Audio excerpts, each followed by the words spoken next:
Olá a todos, a aula desta semana de Física será de movimento circular. Como é de conhecimento geral, estamos de quarentena, graças à pandemia do SARS-CoV-2, causador da Covid-19, etc. Na semana passada, a aula foi de lançamento oblíquo. Na aula desta semana, na aula passada, no caso, foi uma aula escrevendo no quadro, tentando, como se fosse uma aula tradicional mesmo, que teríamos se estivéssemos em sala de aula, comigo escrevendo no quadro. Na aula dessa semana, eu vou tentar trazer um slide do movimento circular. Eu vou tentar fazer alguns testes, ver qual método é melhor, enfim, vou também trazer alguns outros tipos de videoaulas, enfim, com papel e caneta mesmo. Eu gostaria que vocês dessem um feedback, se tá bom, se tá ruim, se precisa melhorar, onde precisa melhorar, críticas, sugestões, enfim, são sempre bem-vindas. Tanto podem me procurar no WhatsApp ou no e-mail. Lembrando também que a aula de hoje, assim como todas as aulas que teremos, está na apostila do material autoral do CPPF. Perdão. Todas as aulas estão na apostila. Tanto a parte da teoria, quanto os exercícios de casa, quanto os exercícios de casa. Os exercícios de casa estão todos com o gabarito. Se vocês tiverem alguma dúvida, não entenderem algum exercício, enfim, podem me procurar ou procurar outro educador de física, sem problema algum. A cinemática, como iniciamos nosso estudo em física, pela cinemática, a cinemática tem algumas divisões. Uma das divisões, não necessariamente a primeira, é dividir entre cinemática escalar e cinemática vetorial. Como o nome já diz, a vetorial lida com vetores. Tanto no lançamento oblíquo como no movimento circular, a velocidade é um vetor, aqui representado por essa setinha em cima.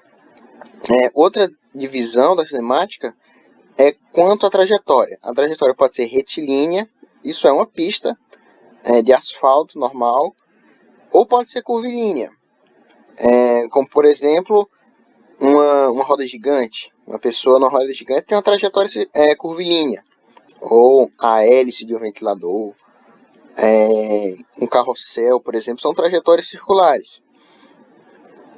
Dentro dessas trajetórias circulares também há divisões. O movimento pode ser movimento circular uniforme, MCU. O movimento também pode ser movimento circular uniformemente variado. O que diferencia o MCU do MCUV é a variação do módulo da velocidade. A variação do módulo da velocidade e não a variação da velocidade. Por quê? Bom, vamos aqui nessa figura. Perdão. Vemos aqui no ponto A, no ponto B e no ponto C, essa trajetória aqui, curvilínea, a velocidade no ponto A ela aponta para cá, o vetor aponta para cá. A velocidade no ponto B aponta para cá, nesse sentido, e a velocidade no ponto C aponta para cá. Vemos que o tamanho do vetor não se altera. E na aula de vetores que tivemos, espero que todos tenham lido a apostila, e todos tenham visto a aula também, quando a intensidade do vetor, o módulo do vetor, pode ser determinado pelo comprimento do vetor. Como o comprimento não varia, isso quer dizer que o módulo do vetor não varia, mas a sua direção e o seu sentido varia. Aqui um aponta para cá, outro aponta na horizontal e outro aponta para baixo. Enfim, sendo um pouco informal demais, diria assim. Enfim. Então, a velocidade varia. Em todo o trajetória, a velocidade sofre variações na sua direção e no seu sentido, no vetor velocidade. Mas o módulo deste vetor, quando o movimento é circular uniforme, não se altera. Por exemplo, um exemplo desse movimento é quando o ventilador está na sua velocidade mínima e ninguém regula para a velocidade máxima, enfim, deixa naquela velocidade que ele está. ele vai ter sempre a mesma velocidade. Sempre o mesmo modo da velocidade, aliás. O vetor velocidade vai sofrer variações no seu sentido e na sua direção, mas o seu modo será sempre o mesmo. Aqui, movimento circular é um movimento de rotação em torno de um eixo ao longo de uma trajetória circular de raio constante. Pode ser de dois tipos. MCU, enfim, o modo da velocidade permanece constante, e MCUV, o modo da velocidade é variável. Daremos enfoque principalmente em MCU, que é o que mais cai no Enem, mas também, enfim, vamos comentar um pouco sobre o MCUV. Outra coisa importante é que o raio da trajetória é sempre constante. Vamos supor que esse ponto aqui, nessa trajetória de azul, vamos supor que esse ponto dê a volta e se conecte com esse, fazendo uma circunferência. O raio dessa circunferência vai ser a distância entre esse ponto O até o ponto C, ou o ponto B, ou o ponto A. Afinal, enfim, essa distância entre o ponto A, entre o ponto O e a borda, vamos dizer assim, é o raio. O raio permanece constante. O raio é o mesmo aqui, é o mesmo aqui, é o mesmo aqui. Enfim, o raio também é constante. Como a velocidade sofre variações, apesar do seu módulo ficar constante, mas ela ainda assim varia. Mesmo que seu módulo permaneça constante, a sua velocidade varia. E toda vez que a velocidade varia, que há uma variação na velocidade, é porque existe uma aceleração. Vimos também na aula de movimento retilíneo uniformemente variado, quando a velocidade variável há aceleração, necessariamente. E na mecânica newtoniana, quando há aceleração, há uma força. Vamos estudar as forças de forma mais aprofundada na aula de dinâmica, que, se não me engano, será na próxima semana. Enfim, só dando uma rápida introduçãozinha, essa velocidade ela sofre variações ao longo do seu percurso, mas essa partícula sofre a ação de uma aceleração. A aceleração ela aponta para o centro da trajetória, por isso que ela é centrípeta. O nome especial dessa aceleração é a aceleração centrípeta, representado por ACP. Toda vez que existe uma força, para calcular o modo da força resultante, aqui, FCP, o modo da força resultante será igual a massa da partícula, aqui, vezes a aceleração centrípeta. Vamos ver na aula de dinâmica que a força tem a mesma direção e o mesmo sentido da aceleração. Então, a força também aponta para o centro da trajetória, sendo, portanto, uma força centrípeta. Não é força centrífuga, é força centrípeta. A aceleração centrípeta pode ser encontrada de várias formas, mas, enfim, a nível de ensino médio, é mais comumente achada da seguinte forma: sendo o quociente, isso é, a divisão entre a velocidade ao quadrado, dividido pelo raio da trajetória, o raio da circunferência, no caso. Substituindo essa expressão aqui, eu tenho que a força centrípeta é igual a massa vezes a velocidade ao quadrado, dividido pelo raio. Perdão. O movimento circular ocorre quando uma força de módulo constante, a força centrípeta, é aplicada em uma direção perpendicular à velocidade de um móvel, de forma que o módulo da velocidade fique constante, alterando somente sua direção e sentido. Atentar a isso, alterando somente sua direção e sentido. Enfim, outra coisa, como aqui no textinho já vem dizendo, é que é perpendicular. A força é perpendicular à velocidade, perpendicular à trajetória, fazendo o ângulo de 90 graus. Agora, as grandezas angulares. Do mesmo modo que no movimento retilíneo, há o espaço, a velocidade, a aceleração, também no movimento circular também existem grandezas, só que a diferença agora é que são grandezas em função de um certo arco, de um certo ângulo. Arco e ângulo são sinônimos em matemáticos, enfim. Vamos primeiro definir o espaço angular.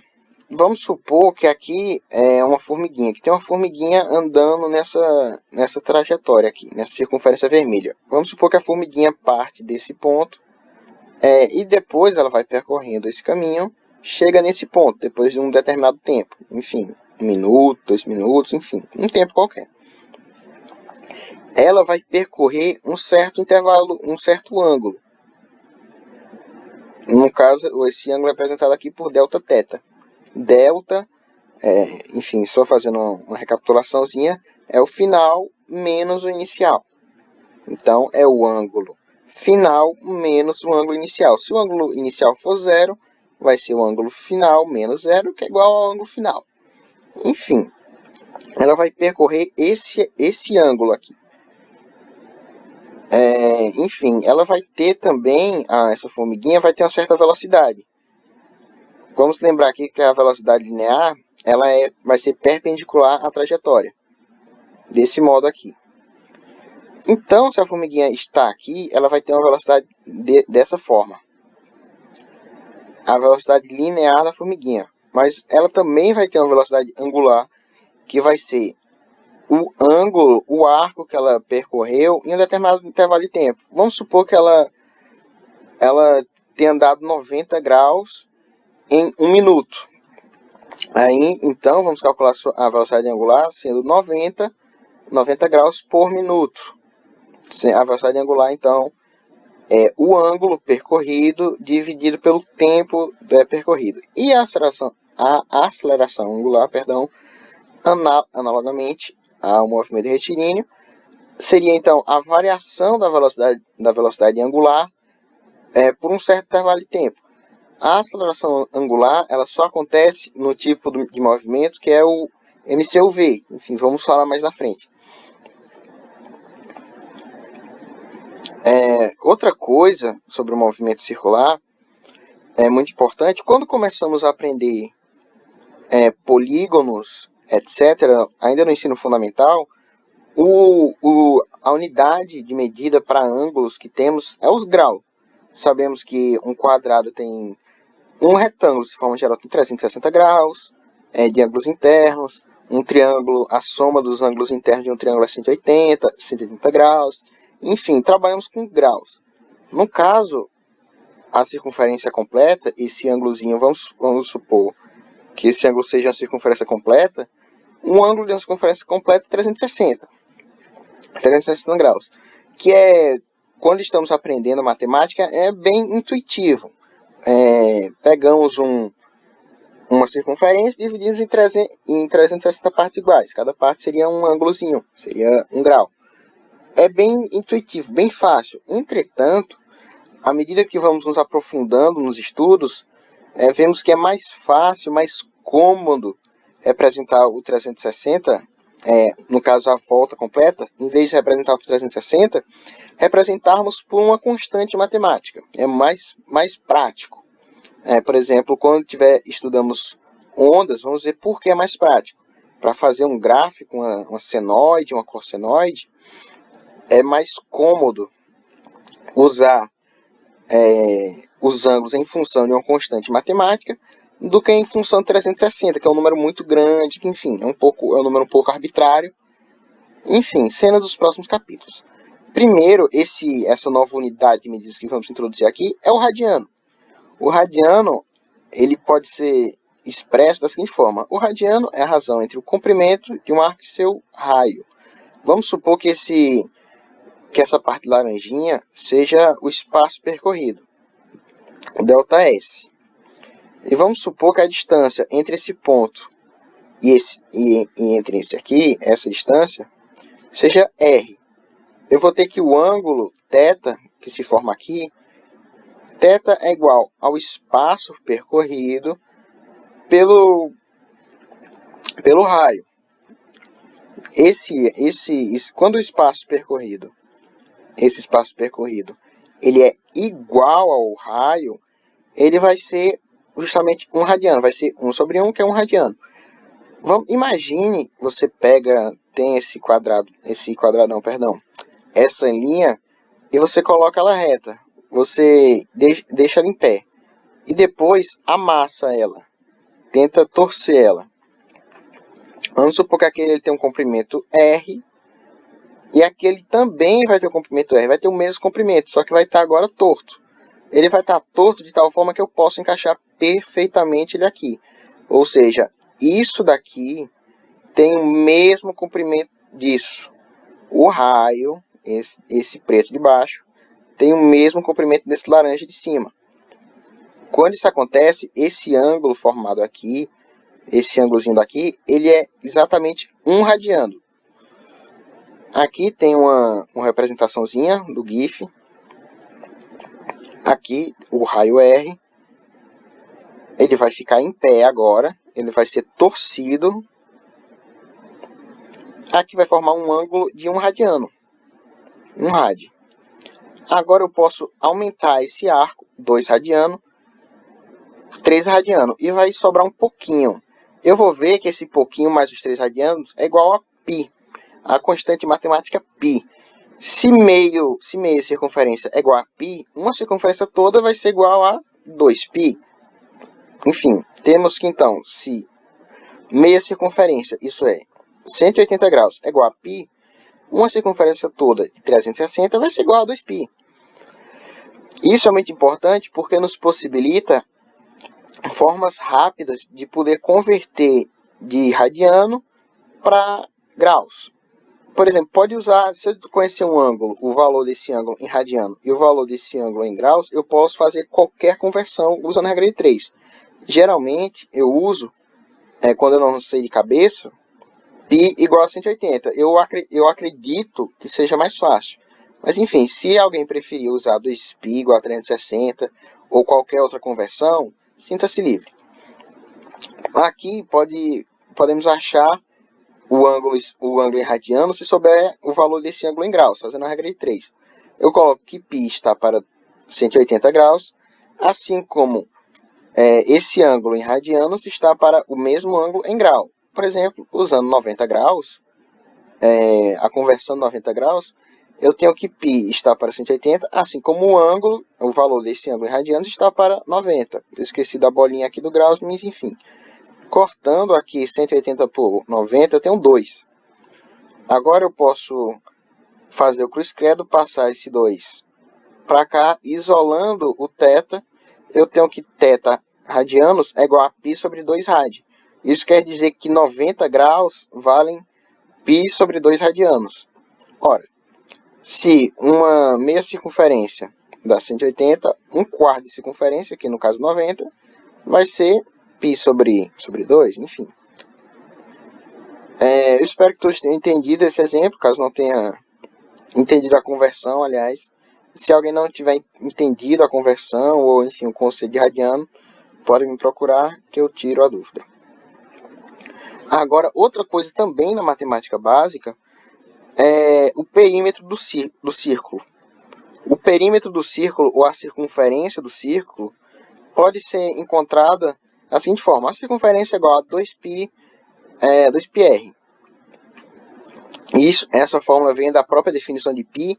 Sabemos que π ele é definido como na geometria. Claro que π ele é um número que aparece, é uma constante que aparece em vários problemas matemáticos, muitos dos quais não tem nem relação direta com uma circunferência. Enfim, o π na geometria ele pode ser definido como a circunferência pelo diâmetro. Sabemos que o diâmetro é 2r, aí se formos isolar o 2r, aí passa lá para o outro lado, temos que C, o perímetro da circunferência é igual a 2r, que é o perímetro, vezes π.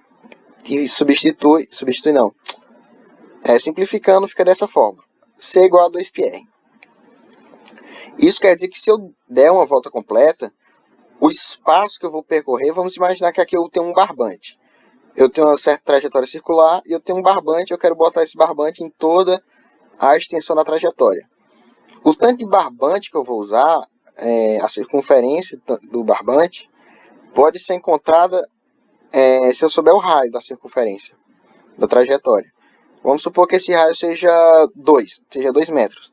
Então, o tanto de barbante seria C igual a 2 vezes π vezes o R, que é 2.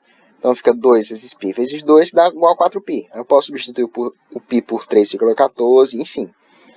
Deixar só 4π, que seria o tanto de barbante que ele iria usar. Que eu iria usar nesse caso. Eu espero que todos tenham entendido essa parte do barbante, né? Eu tenho uma trajetória circular, eu pego um barbante e eu quero colocar esse barbante em toda a extensão do círculo. Eu vou precisar 2π, o tanto de barbante que eu vou precisar pode ser calculado como 2π vezes r, em que r é o raio. Pronto, isso numa circunferência completa, que ela deu a volta completa. Agora vamos supor que eu só quero colocar barbante até na metade da circunferência, ou então até um terço da circunferência, até um sexto da circunferência, até um quarto da circunferência, enfim, eu não quero dar a volta completa, eu quero só uma partezinha da circunferência. Vamos supor que eu quero colocar barbante entre aqui e aqui. Perdão. Eu quero colocar barbante só nessa região. Eu posso... Existem formas de saber? Isso existe, usando a regra de 3. Eu sei que se uma conferência completa, ela dá 360 graus, e sabemos aqui que 360 graus é igual a 2π radianos, enfim, a circunferência completa é igual a 360, que por sua vez é igual a 2π. A circunferência completa está para 2π, assim como o espaço, isso é o perímetro, o espaço que eu quero colocar o barbante, ele vai estar para um determinado ângulo. Eu posso substituir o 2π, eu posso substituir o C por 2πr, eu coloco aqui 2πr está para 2π, assim como ΔS está para Δθ. Corto 2π de ambos os lados, eu tenho que R está para 1, assim como ΔS está para Δθ. Agora eu posso isolar o ΔS, passando Δθ para cá, multiplicando com o raio, e o ΔS para cá. Eu tenho isso aqui, deixando em destaque. Eu tenho que ΔS é igual a R vezes 360, vezes o Δθ. Isso quer dizer que se o ângulo que eu percorrer for 90 graus, isso π sobre 2 radianos, eu pego o raio, vamos supor que o raio dessa trajetória seja 2, e eu quiser botar barbante nessa parte, o tanto de barbante que eu vou precisar vai ser o raio, que é 2, vezes o ângulo que eu percorri, que no caso aqui no meu exemplo fictício, é 90 graus, que por sua vez é igual a π sobre 2. Então eu pego 2 vezes π sobre 2, corta, eu tenho só π. Eu preciso de π metros de barbante nesse exemplo. Enfim, espero que tenha ficado claro. Se não ficou, podem me procurar. Aqui uma representação. Então, se eu tiver uma circunferência de raio 1, eu percorrer um ângulo de 1 radiano, o espaço percorrido aqui vai ser 1 vezes 1, que é igual a 1 metro. Enfim, agora o espaço angular. Aquelas grandezas angulares posteriormente, vou tentar dar uma aprofundada um pouco nelas agora. Primeiro no espaço angular. Temos aqui primeiro a equação do movimento retilíneo uniforme, que é conhecido popularmente como sorvete. Que aqui tem um SO e um VT, sorvete. Enfim, temos essa fórmula aqui. Fórmula bem básica da cinemática. Agora vamos supor que eu queira dividir esse lado por R. Se eu dividir esse lado, eu também tenho que dividir o outro lado também para manter a igualdade. Eu divido então S de T por R, igual a S0, que é o espaço inicial, mais VT dividido por R. Agora eu posso desmembrar essa fração em duas. SO por R e VT por R. Mais VT por R, aliás. Eu tenho daqui que o espaço linear ele é igual ao raio vezes o ângulo. Se eu isolar o ângulo, eu tenho que o ângulo vai ser igual ao espaço, trazendo o raio aqui para baixo. Assim, dividindo. Então, eu posso simplificar isso aqui, o S0 por R, por só θ0, θ inicial, o ângulo inicial. E o V, eu posso dividir o V por R também. Eu terei a velocidade angular que já vai ser um pouco discutida. Enfim, representado por ômega minúsculo. Esse símbolo é de ômega minúsculo. Então, deixando a equação em evidência, eu tenho que θ de t é igual a θ0 mais ômega vezes o tempo. Enfim, é uma equação bem similar, podem reparar, só que o espaço linear é substituído pelo espaço angular, θ, e a velocidade linear é substituída pela velocidade angular. Pois bem, a velocidade angular, que será debatida agora, representada por, essa letra parece um W, mas é um ômega, ela, do mesmo modo que a velocidade linear, a velocidade de um carro numa estrada, enfim, ele é encontrado pelo espaço percorrido por um determinado intervalo de tempo, a velocidade angular é analogamente definida da mesma forma. Ela é a razão entre o ângulo percorrido, isso é, o ΔT percorrido pelo tempo, pelo intervalo de tempo, pelo ΔT. Sabemos que o o ângulo, o arco, ele pode ser encontrado pelo espaço linear dividido pelo raio, como fizemos aqui para encontrar. Simplificamos o S0 dividido por R, simplificamos para colocar θ0. Fazemos a mesma coisa aqui, substituímos o θ0 por, no caso aqui é só θ, por ΔS dividido pelo raio. Temos aqui uma divisão de frações. Na matemática básica, temos que, quando formos dividir fração, mantemos a primeira fração e multiplicamos pelo inverso da segunda. Aqui, o ΔT, imagine que tem 1 embaixo. ΔT dividido por 1 continua sendo ΔT. 2 dividido por 1 continua sendo 2. 20 dividido por 1 continua sendo 1. Então, não muda.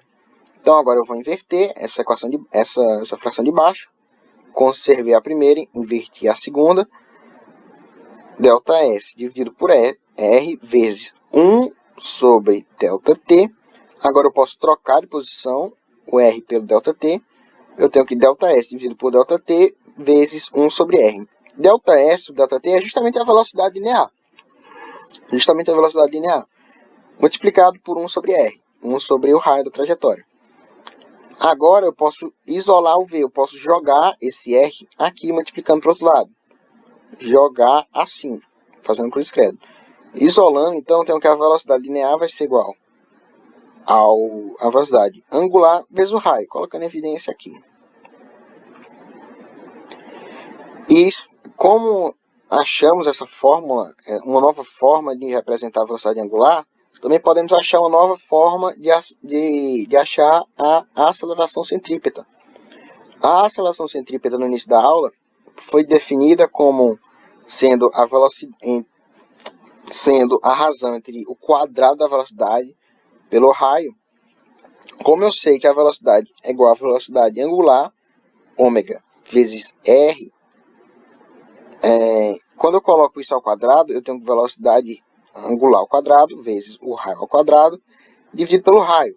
Eu posso simplificar esse quadrado por esse R. Eu tenho, então, a velocidade angular ao quadrado vezes R. Então, outra forma de achar a aceleração centrípeta. E eu posso substituir essa fórmula na força. Então, eu teria que a força centrípeta, outra forma de representar ela seria a massa vezes isso aqui, vezes ômega ao quadrado vezes R.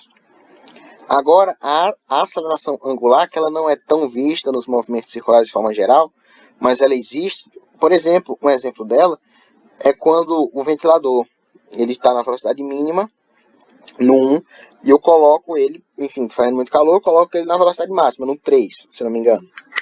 Na maioria dos ventiladores é 3. Durante o intervalo de tempo, a velocidade variou. A velocidade angular sofreu uma variação. enfim, sofreu uma variação. Estava numa velocidade mais baixa e foi para uma velocidade mais alta. Durante esse intervalo de tempo que sofreu uma variação, houve uma aceleração angular agindo sobre aquele ventilador, sobre aquele corpo. Do mesmo modo que a aceleração linear ela é calculada, sendo a variação da velocidade pela variação do tempo, a velocidade angular também é a variação da velocidade angular pelo intervalo de tempo. Como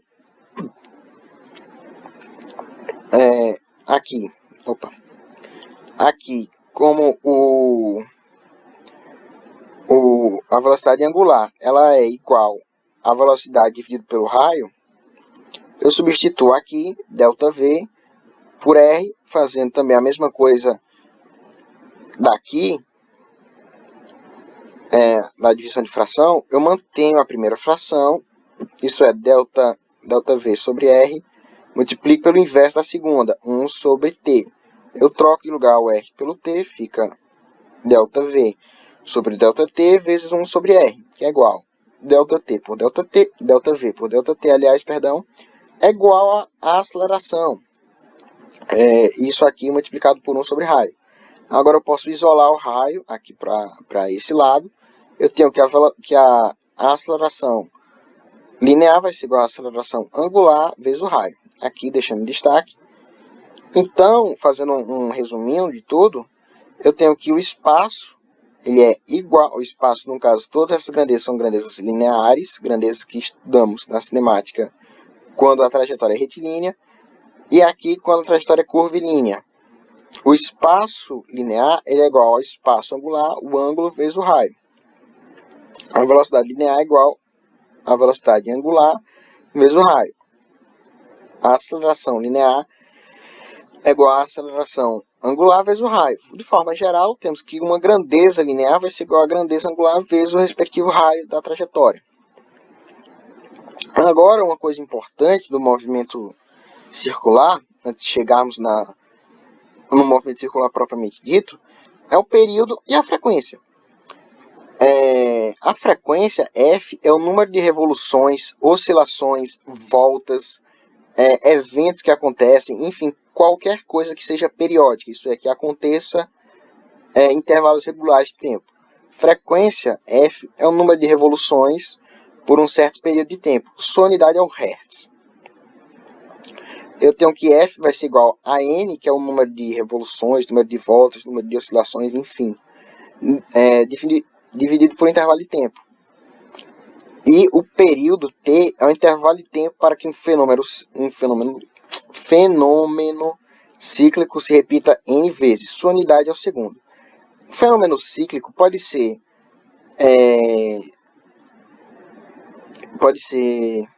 um relógio, os ponteiros de um relógio, uma oscilação de uma corda, o spin de um elétron. É um fenômeno que se repete de forma ordenada.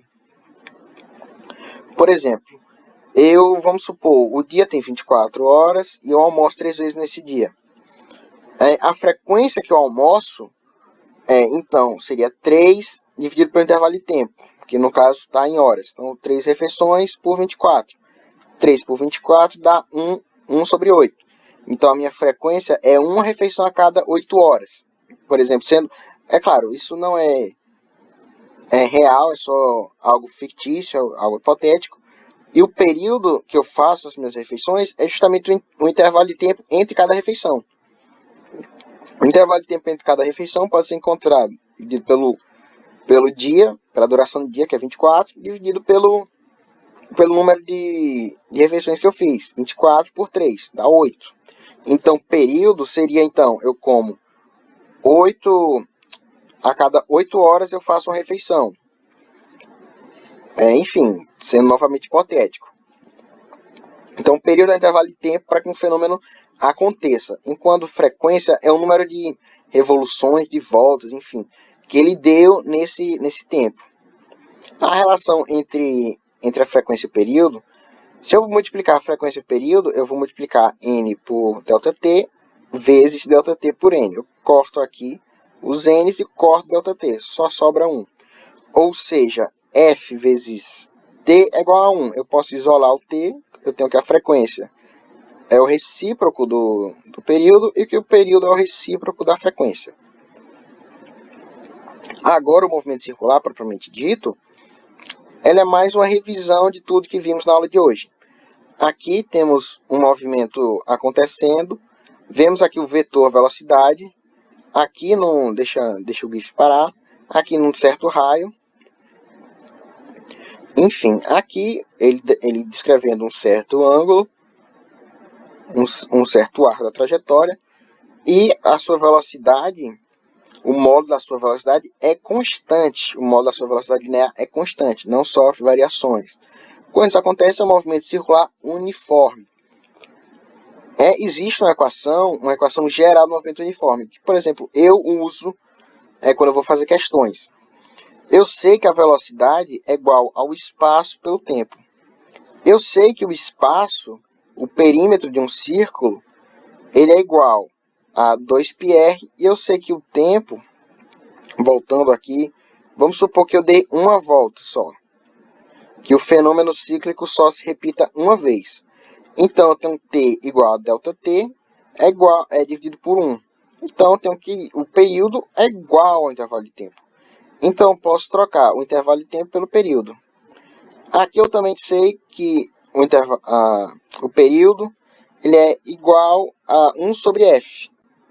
Então, colocando aqui 1 sobre f, eu tenho que 2πr dividido pelo período é igual a 2πrf. Que, voltando aqui, eu tenho que a velocidade também é igual à velocidade angular vezes o raio, ômega vezes r. Então, juntando tudo, agrupando tudo numa única equação, eu tenho que a velocidade é igual ao espaço percorrido pelo tempo, e o espaço percorrido, como é numa circunferência, é 2πr, o tempo percorrido para dar uma volta é o período, o inverso do período é a frequência, então 2πrf, e eu sei que a velocidade linear é igual à velocidade angular vezes o raio. Esta equação pode ser utilizada em todos os casos de MCU, apenas tendo conhecimento de duas grandezas e selecionando dois termos entre as igualdades. Por exemplo, vamos supor que numa questão eu tenho o raio, eu tenho a frequência e eu quero saber a velocidade angular. Eu posso igualar esse termo com esse. Por quê? Porque a questão hipotética deu o raio, deu a frequência, e ela só quer saber a velocidade angular. Vamos supor que agora, uma questão hipotética, eu queira saber o espaço percorrido, e ela deu a velocidade angular e deu o raio. Eu posso igualar essa expressão a essa. Enfim, tendo posse de duas informações, de duas grandezas, e selecionando dois termos, isso é, vamos supor que isso aqui seja 1, 2, 3, 4, 5, eu posso igualar 1 com 2, 1 com 3, 1 com 4, 1 com 5, e assim vai. Eu posso resolver todos os problemas de movimento circular uniforme usando essa grande equação, que, como vimos, pode ser deduzida facilmente. Só fazendo a recapitulação, a velocidade linear é igual ao espaço pelo tempo, o espaço a 2πr, o tempo a frequência, como ele só deu uma volta, é igual, o intervalo de tempo é igual ao período, como o período é o inverso da frequência, 2πrf, e a velocidade, como também é igual velocidade angular vezes o raio, deixamos aqui tudo nessa grande equação. Aqui um exemplo muito usado é de satélites geoestacionários. O que isso quer dizer? Quer dizer que a velocidade angular do satélite é a mesma a velocidade angular da rotação da Terra. Se a Terra gira 360 graus, o satélite também vai girar 360 graus. Se a Terra gira meio-dia, ou seja, gira só 180, vamos supor que um dia todo ela gira 360 em torno do seu próprio eixo, na rotação. Então, meio-dia ela só gira 180 graus, O satélite também só vai girar 180 graus, Ou seja, ele tem a mesma velocidade angular que a Terra, apenas a sua velocidade angular, que é maior porque ele está mais distante, tem um raio maior. Enfim. Agora, a transmissão do MCU, que é provavelmente o que mais cai no Enem, pode ser, o movimento circular ele pode ser transmitido por rodas e polias através do contato ou da ligação entre elas, utilizando uma correia, isso é chamado de acoplamento. Há 3 casos básicos de acoplamento que depois podem ser compostos. Isso é, eu posso pegar esse acoplamento, fazer uma composição com esse, enfim. Mas basicamente só há 3 tipos. O primeiro tipo é que está com a corrente ou uma correia. Eu tenho dois círculos aqui, 2 circunferências, girando. Uma tem um raio maior que a outra, RA é maior que RB. Elas também terão velocidade angular diferentes, mas elas vão ter a velocidade linear igual. Por quê? Vamos supor que a velocidade linear de B seja maior que A. Ou seja, com o passar do tempo, essa correia ela vai escorregar. Imagine que eu tenho uma bicicleta aqui embaixo. Tem uma coroa e uma catraca. Imagine que eu tenho uma bicicleta. A corrente, ela não pode se desprender, ela não pode deslizar. Se ela deslizar, a bicicleta trava. Ou seja, a velocidade linear em todo o percurso tem que ser igual em todo ponto. Então, a velocidade linear desse ponto aqui, que o mouse está em cima, vai ser igual à velocidade linear desse ponto. A desse ponto, a desse ponto, enfim. Todos os pontos terão a mesma velocidade angular. Mesma velocidade linear. Outro caso de acoplamento acontece quando eu tenho 2 engrenagens. Aqui eu vou primeiro dar o caso da engrenagem, mas também serve para 2 polias. Vamos supor que eu tenho os dentes de uma engrenagem aqui. Se essa engrenagem, essa pequenininha, girar mais rápido do que essa grande aqui, eu posso quebrar o dente da grande. Ou seja, elas têm que ter a mesma velocidade linear para o dente não se quebrar.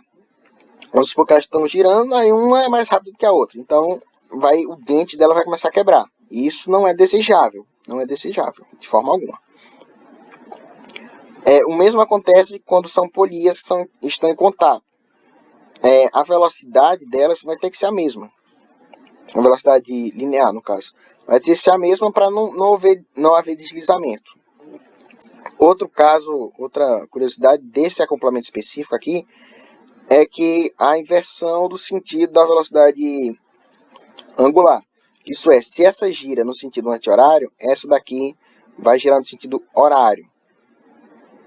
Aqui está girando no sentido horário e essa outra gira no sentido anti-horário. Uma gira para um lado e a outra gira para o outro.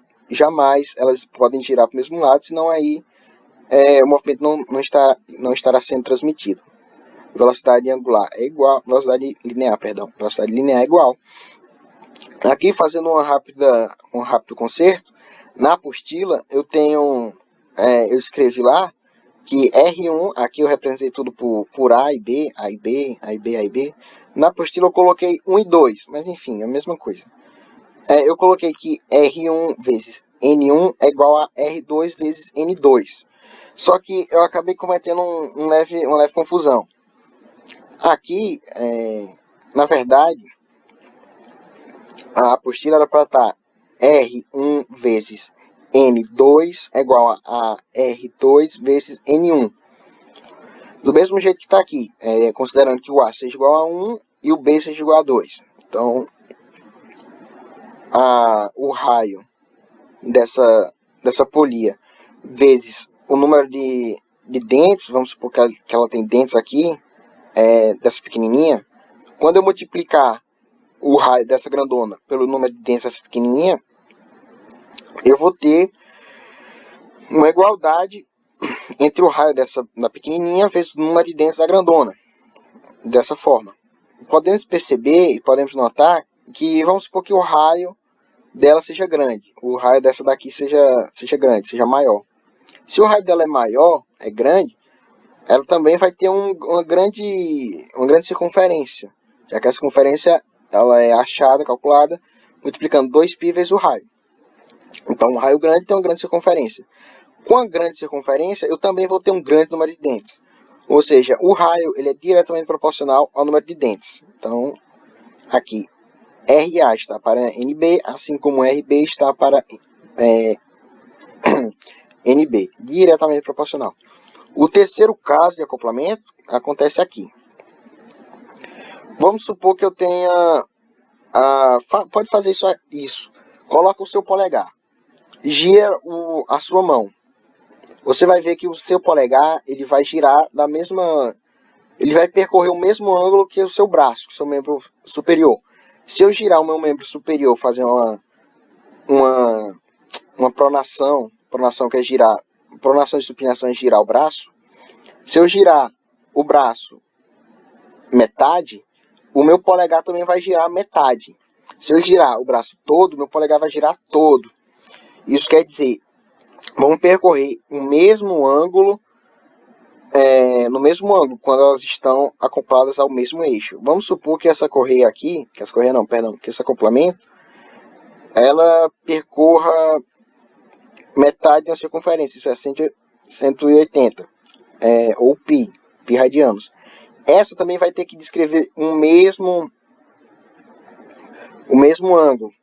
Vai ter, se essa girar 2 voltas, essa também vai girar 2 voltas. Afinal, estão no mesmo eixo. Um exemplo do polegar e do braço. Se o braço gira, o polegar vai girar igual. Estão no mesmo eixo. Ou seja, se elas giram igual, quer dizer que a velocidade angular das duas é igual. A velocidade angular de A é igual à velocidade angular de B. Aqui.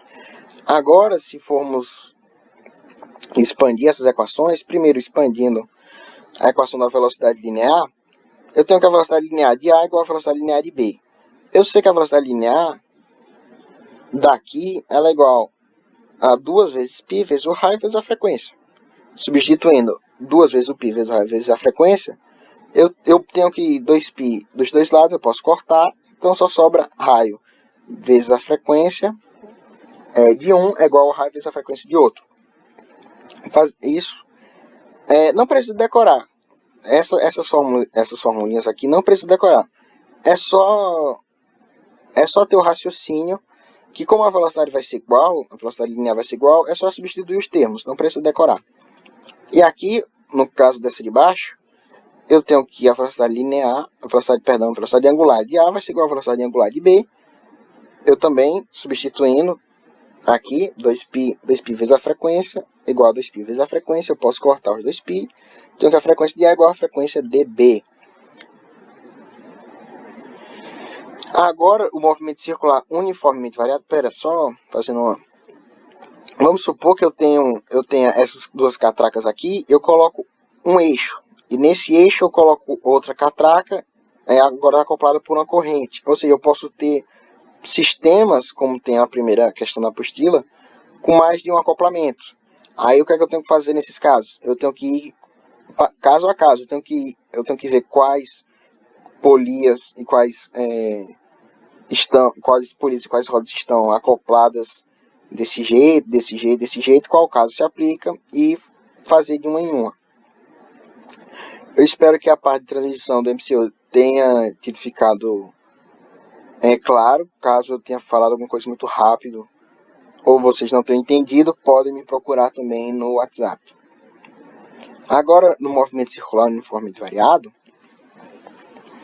que é um caso um pouco mais restrito, no caso do ventilador, quando eu tenho a velocidade mínima do ventilador e passo para a velocidade máxima, ele vai sofrer uma aceleração angular durante um determinado intervalo de tempo. Quando isso acontece, o movimento é circular uniformemente variado. Quando um corpo que descreve trajetória circular sofre mudança na sua velocidade angular, então este corpo tem a aceleração angular. As equações angulares do MCU são essas equações. Repare que elas são bem similares às equações do movimento retilíneo uniformemente variado. Tem até uma versão de Torricelli aqui, essa de baixo. Elas são feitas da mesma forma. Deixa eu voltar aqui um pouco. Do mesmo jeito que eu fiz essa equação aqui, do espaço angular, para o MCU, eu dividi tudo aqui por R. E fiz as simplificações.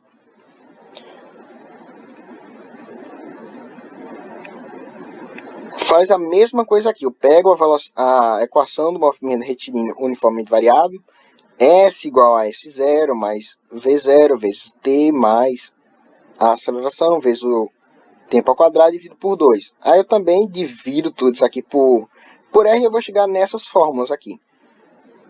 São as mesmas fórmulas do M, R e o V, só que na sua forma angular, ou seja, tudo dividido por R. Enfim, é um movimento mais restrito, só coloquei aqui mais para nível de informação, porque eu acredito que nunca caiu uma questão de movimento circular uniformemente variado no Enem, mas enfim, é bom saber. Agora vamos para os exercícios. Essa foi a aula de hoje. Espero que tenha ficado claro a todos. Caso eu tenha falado alguma coisa errada, caso eu tenha, enfim, sido muito rápido na explicação, qualquer coisa assim, podem procurar o WhatsApp. Enfim, bons estudos para todos. Agora vamos aos exercícios. Todos agora as questões da apostila, as questões de sala no caso, que enfim, se estivéssemos tendo aula presencial, seria para ser feito. A primeira questão, a questão do Enem, lendo ela, não vou ler ela, vocês podem ver na apostila. Ela dá algumas informações. Tem todo o enunciado do Enem, né, fazendo uma breve recapitulação, fazendo um apanhado geral da história naquela questão. Mas enfim, o que interessa mesmo está no final.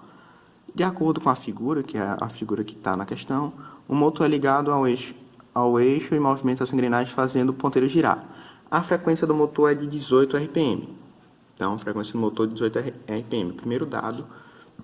E o número de dentes das engrenagens está apresentado no quadro. Aí tem uma tabelazinha com o número de dentes da engrenagem A, B, C e D.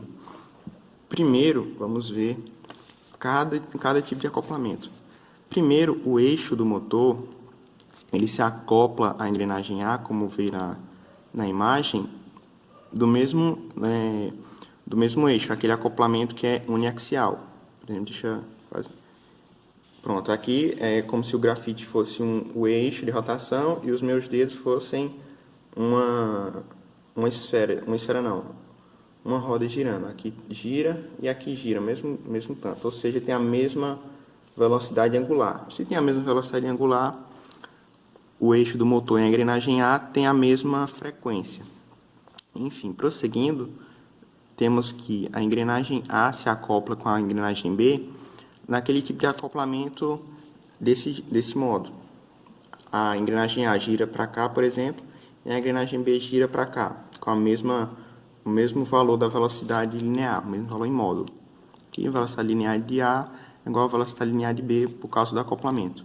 Vemos também que B ela está acoplada com C daquele mesmo jeito, um acoplamento uniaxial, estão acoplados desse jeito. Então, as velocidades angulares de B e C serão iguais, como está representado aqui. E depois C está acoplado com B, do mesmo modo que A está acoplado com B, dessa forma. Então, tem C e D têm a mesma velocidade linear. E D tem a mesma velocidade angular que o ponteiro. Afinal, eles estão também acoplados de forma uniaxial. Indo por partes, eu só tenho a frequência de A, que é justamente a frequência do motor, 18 RPM. Eu tenho que saber a frequência de P, que é a frequência do ponteiro. Então, mas podemos fazer isso passo a passo. Igualando aqui as velocidades, eu sei que tem a formulinha da velocidade, 2π igual a RA, FA igual a 2π igual a RB, FB. Eu posso cortar, os 2π são iguais dos dois lados. Então, enfim, eu cortei aqui embaixo também. Eu tenho essas relações, essas 4 relações. Primeiro, vamos começar com essa primeira aqui. Eu não tenho o tamanho do raio. Aqui, eu posso pegar esse RB e trazer dividindo aqui, dividindo RA por RB, fazendo desse jeito. Trazendo o RB dividindo e o FA dividindo também. Aí eu vou chegar numa expressão desse tipo, RA sobre RB igual a FB dividido por FA. Eu não tenho o número, eu não tenho o raio, mas eu tenho o número de dentes. É importante saber a relação entre o raio e o número de dentes, e é uma relação proporcional. Imagine que a circunferência ela pode ser escrita como 2πr, ou seja, a circunferência é diretamente proporcional ao raio. Se eu tiver um raio grande, eu vou ter uma grande circunferência. Se eu tenho uma grande circunferência, eu vou ter um grande número de dentes. Quanto maior for a circunferência, mais dentes eu vou poder colocar naquela engrenagem. Ou seja, o raio ele é diretamente proporcional ao número de dentes. RA está para NA, assim como RB está para NB. Ou seja, tendo conhecimento disso aqui, eu posso substituir. Eu posso substituir essa expressão por essa. Eu, então, tenho que NA sobre NB é igual a FB sobre FA. Eu tenho o número de dentes da engrenagem A, que é de 24. E o número de dentes da engrenagem B, que é de 72. Eu substituo aqui. E eu tenho a frequência de A, também substituo. Aí eu posso simplificar 24 por 72, dá 1/3, aqui 1/3, igual a FB sobre 18. Passando o 18 para cá, multiplicando, tenho 1/3 vezes 18, que dá 6 RPM. 6 RPM, então, é a frequência da polia na engrenagem B. Agora, eu tenho que saber a frequência da engrenagem C. Eu sei aqui de cima que FB é igual a FC. Ou seja, a engrenagem C tem o mesmo valor de frequência da engrenagem B. Ou seja, FC igual a 6 RPM também. Indo agora para a terceira etapa, essa foi a segunda, essa vai ser a terceira, eu tenho também o acoplamento entre C e D, fazendo a mesma coisa que fizemos aqui em cima. Jogamos o R aqui para baixo, jogamos o RD para baixo, jogamos o FC para baixo, ficamos dessa forma, e colocamos também que o raio vai ser diretamente proporcional ao número de dentes. Substituímos essa expressão nessa. Então, temos que o número de dentes de C sobre o número de dentes de D é igual a frequência de D sobre a frequência de C.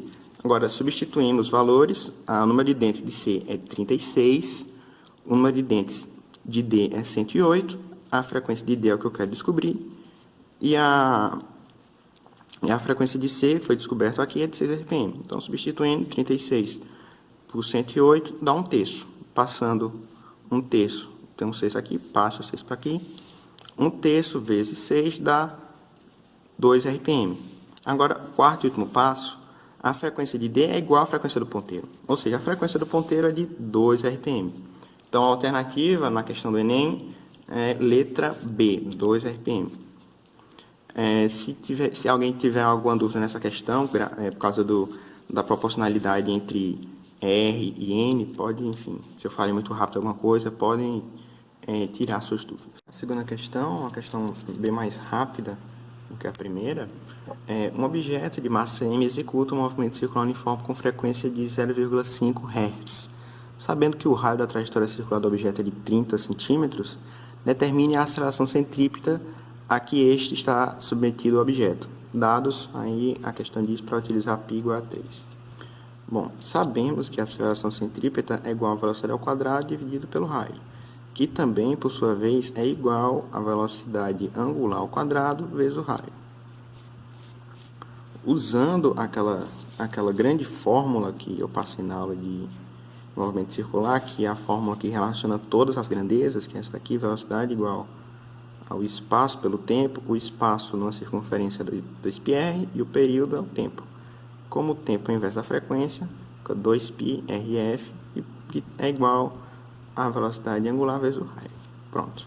Aí a questão deu a frequência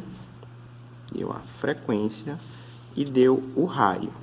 E quer saber a velocidade angular. As duas equações que tem isso é essa e essa, ou seja, eu vou igualar essa parte da equação a essa outra parte da equação. Aqui, igualando 2πrf igual a velocidade angular vezes R. Eu posso cortar o raio, fica 2π vezes a frequência igual a velocidade angular. Eu sei que a questão pediu para colocar 3, então eu coloco 2 vezes 3 vezes 0,5, que é a frequência. É igual a velocidade angular. Velocidade angular, então, vai ser 2 vezes 3, que dá 6, vezes meio, dá 3. Então, velocidade angular, 3 radianos por segundo. Então, a aceleração centrípeta pode ser encontrada, pode ser achada pegando a velocidade angular, levando ao quadrado, multiplicando pelo raio. A velocidade angular é de 3. 3 ao quadrado, coloco aqui. O raio é de 30 centímetros. 30 centímetros é a mesma coisa que 0,3 metros. 0,3 metros é a mesma coisa que 3 sobre 10. Eu gosto de usar fração e não usar decimal, porque fração é mais fácil, pelo menos para mim. Porque eu posso cortar os números muito mais rápido do que se eu estivesse tratando com decimais. Enfim, 30 centímetros é a mesma coisa que 0,3 metros, e 0,3 metros é a mesma coisa que 3 sobre 10. Enfim, 3 ao quadrado vezes 3 dá 9 vezes 3, que dá 27. 9 vezes 3, 27. 9 vezes 3 dá 27. 27 dividido por 10 dá 2,7. A alternativa letra B. Questão da Unicamp, vestibular da Unicamp. Ela dá aqui um certo dispositivo para descobrir a velocidade do ar, do vento, em um determinado local, um anemômetro, enfim. Aí diz todo o procedimento, como é que ele é feito, enfim. Os dados que interessam a distância entre a concha e o centro de rotação, isso é, o raio, é de 25 centímetros, ou seja, 0,25 metros. 0,25 metros é a mesma coisa que 1 sobre 4 metros. Eu gosto de trabalhar mais com fração, eu acho mais fácil. Se quiser trabalhar com decimal, sinta-se livre. Enfim, a velocidade, ele diz que a velocidade a velocidade do vento era de 18 km por hora. 18 km por hora, e ele quer saber a frequência de rotação do anemômetro. Só que aqui tem um pequeno probleminha, tá? Em km por hora. A unidade que eu tenho que usar é sempre no sistema internacional. Para as unidades tem que estar sempre no sistema internacional, para não ter nenhum problema com as unidades. Eu vou converter o 18 km por hora para metros por segundo, dividindo, isso é, multiplicando por 1 sobre 3,6, ou seja, dividindo por 3,6 metros. Por que 0,3 metros? Lembrando, 1 quilômetro sobre 1 hora, 1 quilômetro é igual a 1.000 metros. E 1 hora é igual a 60 minutos vezes 60 segundos, ou seja, 3.600 segundos. Cortando aqui os zeros, eu vou ter que 1 km por hora é igual a 1 sobre 3,6 metros por segundo. Daí que vem esse número. Então, dividindo 18 por 3,6, fazendo aqui a divisão, 18 vezes dividido por 3,6, 18 dividido por 36. 36 é a mesma coisa, 3,6 é a mesma coisa que 36 vezes 10 a menos 1, né? Lembrando da aula de notação científica, é sempre bom ter as notações científicas na cabeça. Então, 3,6 é a mesma coisa que 36 vezes 10 a menos 1. Cortando aqui o 18 com 36, eu tenho 1 sobre 2. Eu tenho o 10 com expoente negativo. Eu posso trazer esse 10 que está no numerador para o denominador se eu trocar o sinal do seu expoente. Ou seja, ele vai lá para cima, está negativo, vai positivo. 1 sobre 2 vezes 10, que cortando aqui dá 5. Ou seja, 18 km por hora é igual a 5 metros por segundo. Agora, usando a equação que relaciona todas as grandezas, eu tenho as grandezas que eu tenho. Deixa eu pegar aqui. As grandezas que eu tenho são o raio e a velocidade. A grandeza que eu quero saber é a frequência. Ou seja, eu tenho essa grandeza, a velocidade, eu tenho o raio e eu quero saber a frequência. Os dois membros dessa equação que relacionam essas grandezas é esse daqui com esse. É o primeiro com o quarto. Então, velocidade é igual a 2πrf. Substituindo agora os valores, a velocidade de 5 é igual a 2 vezes 3. 3 eu posso colocar aqui π aproximadamente 3, então vezes 3, vezes o raio, 1/4. Por isso que eu coloquei o raio sendo igual a 1/4, com o valor fracionado. Então, cortando aqui o 2 com 4, eu vou ter 5 igual a 3 vezes 1/6, né? Já que simplifiquei aqui. Eu posso trazer o 2 multiplicando o 5 e o 3 dividindo, como aqui. 5 vezes 2 dividido por 3 é igual a frequência, que é igual a 10 sobre 3 Hz. Só que nas alternativas, as respostas estão em RPM. Como é que eu faço para converter de Hz para RPM? Pronto. Eu sei que Hz é igual a 1 sobre 1 segundo, já que a frequência é o inverso do período. Então, 1 Hz é igual a 1 sobre 1 segundo.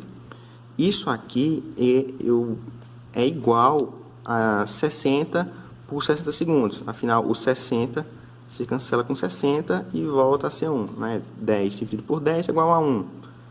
20 dividido por 20 é igual a 1. 30 dividido por 30 é igual a 1. Então, 60 dividido por 60 é igual a 1. Só que 60 segundos é igual a 1 minuto.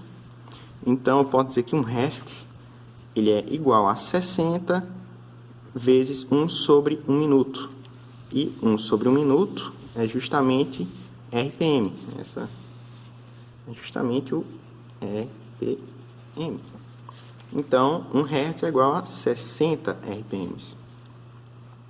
Então, para descobrir o valor da frequência em RPM, frequência é igual a 10 sobre 3 vezes 60, né, da conversão para RPM. Agora, 60 dividido por 3 é igual a 20, né? 6 dividido por 3 é igual a 20. 6 dividido por 3 é igual a 2, perdão. 60 dividido por 3 é igual a 20. 10 vezes 20 é igual a 200 RPM. Alternativa B. A quarta questão, ele dá... Espera, só fazendo uma pequena correção. Na apostila, eu cometi um pequeno erro na hora de enumerar as questões. A questão anterior, que resolvemos anteriormente, na apostila, ela é a terceira questão. E essa que eu vou resolver agora, ela está escrita como terceira questão, só que era para estar quarta. Ou seja, essa que está... tem duas terceiras. A segunda, que é a que vamos fazer agora, era para estar 4 e não 3. E, enfim, então a questão que está escrito 4 era para estar 5 e assim sucessivamente até chegar na última questão. Enfim, agora a quarta questão, na apostila está como o segundo e terceiro, mas é a quarta questão. Tem uma máquina cortadora, a descrição de uma máquina cortadora, uma questão da Unicamp também, de cana-de-açúcar, que pode substituir os trabalhadores rurais, né? Enfim. Ela dá que a frequência dessa máquina, do seu giro, é de 300 RPM, 300 rotações por minuto. E na imagem, ela não diz no enunciado o raio, mas na imagem diz o raio, que é de 60 centímetros, que é igual a 0,6 metros, que é igual a 6,6 sobre 10 metros, né? Trabalhando com fração. Eu prefiro, particularmente. Enfim, eu vou transformar esse RPM para Hz. O que fizemos na questão anterior, para converter, eu sei que 1 Hz é igual a 60 RPM. Ou seja, 1 RPM é igual a 1 sobre 60 Hz. Então, eu multiplico aqui por 1 sobre 60 Hz. Corto. Eu tenho que 300 RPM, 300 rotações por minuto, é igual a 5 Hz. Então, enfim, usando a equação que relaciona tudo, espaço sobre tempo, como o espaço no movimento circular é a circunferência é 2πr, o tempo é o período, como o período é o inverso da frequência, 2πrf, e a velocidade é igual à velocidade angular vezes o raio. Eu tenho a frequência, eu tenho raio, eu quero achar a velocidade. Ou seja, eu quero achar a velocidade, eu tenho a frequência e tenho um raio. Então, eu igualo essa expressão a essa expressão.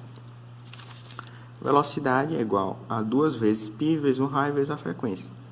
O π eu posso colocar aproximadamente 3, então 2 vezes 3 vezes 6 sobre 10, que é o raio, vezes a frequência de 5. Cortando aqui o 10 com 5, eu tenho, simplificando, eu tenho um 2 embaixo, eu corto de novo o 2 com esse 2 em cima, sobrando só 3 vezes 6, dá 18. 18 metros por segundo, alternativa C. É uma questão que a pessoa tem que pensar um pouquinho mais, mas, enfim, vamos ver que eu vou ler o enunciado, mas é uma questão, se a pessoa pensar direitinho, ela fica fácil. Considere um computador que armazena informações em um disco rígido que gira a uma frequência de 120 Hz. Primeira informação que a questão deu. Cada unidade de informação ocupa um comprimento físico de 0,2 micrômetros. Ou seja, a informação, o conteúdo, cada informaçãozinha, ela ocupa um espaço físico de 0,2 micrômetros. Imagina aqui que tem o disco rígido, e aqui eu tenho uma informação, aqui eu tenho outra informação, aqui eu tenho outra informação, e assim vai dando a volta em todo o disco rígido. Ou seja, eu tenho informaçõezinhas físicas de 0,2 micrômetros. Enfim, a segunda informação que a questão deu. Na direção do movimento de rotação de discos, quantas informações magnéticas passam por segundo pela cabeça de leitura se ela estiver posicionada a 3 centímetros do centro de seu eixo, como mostrado no esquema simplificado apresentado abaixo? Pronto. Então, aqui eu sei que o raio é de 3 centímetros. A terceira informação que deu, 3 centímetros. Agora eu vou converter essas unidades para ficar no sistema internacional. Micro é prefixo de 10 a menos 6. Ou seja, 0,2 micrômetros é a mesma coisa que 0,2 vezes 10 a menos 6 metros. Eu sei também que 0,2 é a mesma coisa que 2 vezes, fazer aqui em cima, 0,2 é a mesma coisa que 2 sobre 10, que é a mesma coisa que 2 vezes 10 a menos 1. Ou seja, eu posso colocar aqui 2 vezes 10 a menos 1 vezes 10 elevado a menos 6 metros, que é igual a 2 vezes 10 a menos 7 metros. O raio está em centímetros, eu passo para metros. Eu sei que 3 centímetros é a mesma coisa que 0,03 metros, é a mesma coisa que 3 sobre 100 metros. Enfim, eu prefiro trabalhar com fração. Se você prefere trabalhar com decimais, enfim, sinta-se livre. Caso alguém não entenda essas transformações que eu dou nos expoentes, deem uma revisada na aula de notação científica. Ela é sempre importante, ela facilita bastante na hora de fazer questões. Enfim, se alguém não entendeu algum passo aqui, pode me procurar. Usando a grande equação do movimento circular, eu tenho 3 grandezas que eu sei, tirando o tamanho de informação. Eu tenho a frequência, eu tenho um raio, e eu quero descobrir a velocidade, né? Porque a questão tem quantas informações magnéticas passam por segundo, ou seja, ela quer saber a velocidade. Ela não quer saber a velocidade, aliás, mas eu preciso saber a velocidade para descobrir o que ela quer saber. Então, velocidade, eu tenho a frequência e o R. Pronto. Então, eu vou igualar esse termo com esse termo. Velocidade igual a 2π vezes o raio vezes a frequência. Eu coloco que π é igual a aproximadamente 3. 2 vezes 3 vezes 3 sobre 100 vezes 120, que é justamente a frequência. 3 vezes 3 dá 9. Até coloquei aqui. Dá 9. Eu posso cortar esse 0 com esse 0. Eu vou ter 9 vezes 2 dá 18. 18 vezes 12, né? Já que eu cortei, fica 18 vezes 12 sobre 10.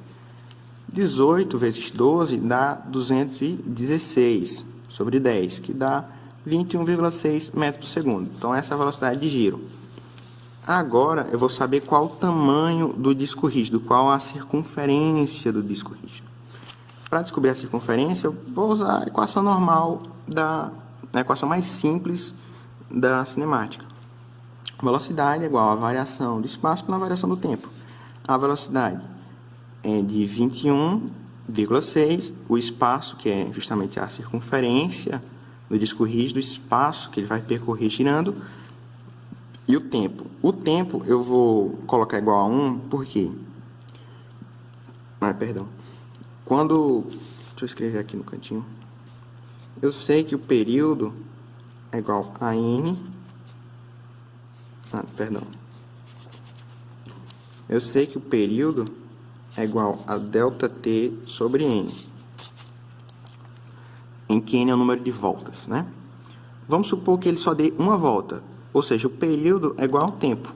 Então, o tempo eu posso colocar que é igual a 1.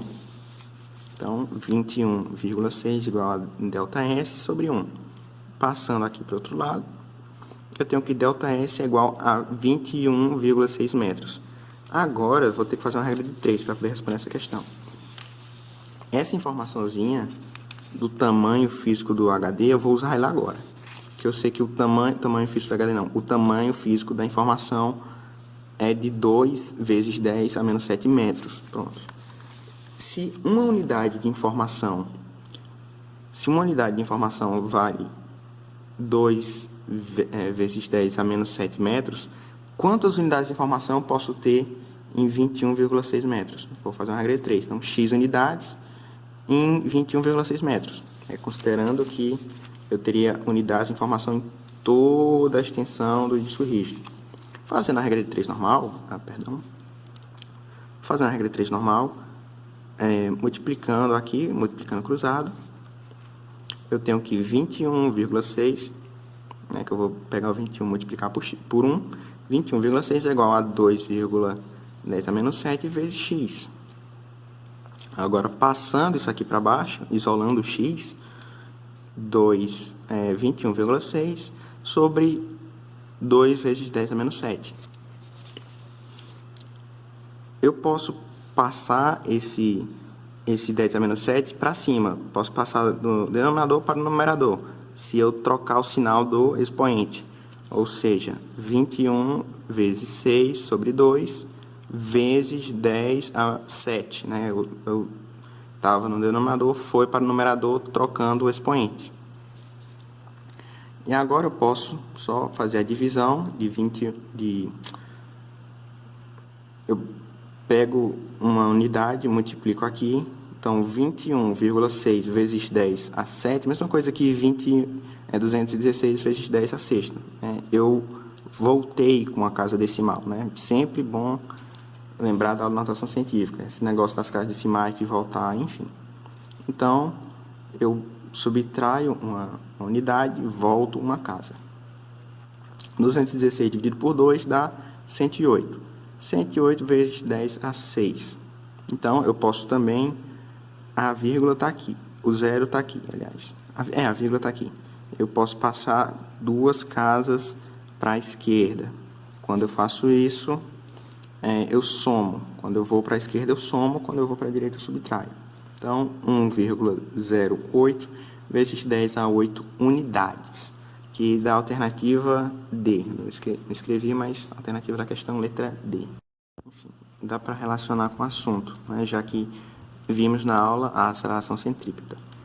Ele dá que tem certo circuito e tem um carro de Fórmula 1, um kart e um Stock Car.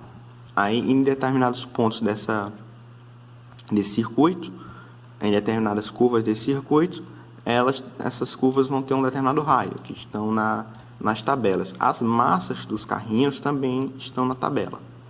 Ele dá 2 tabelas.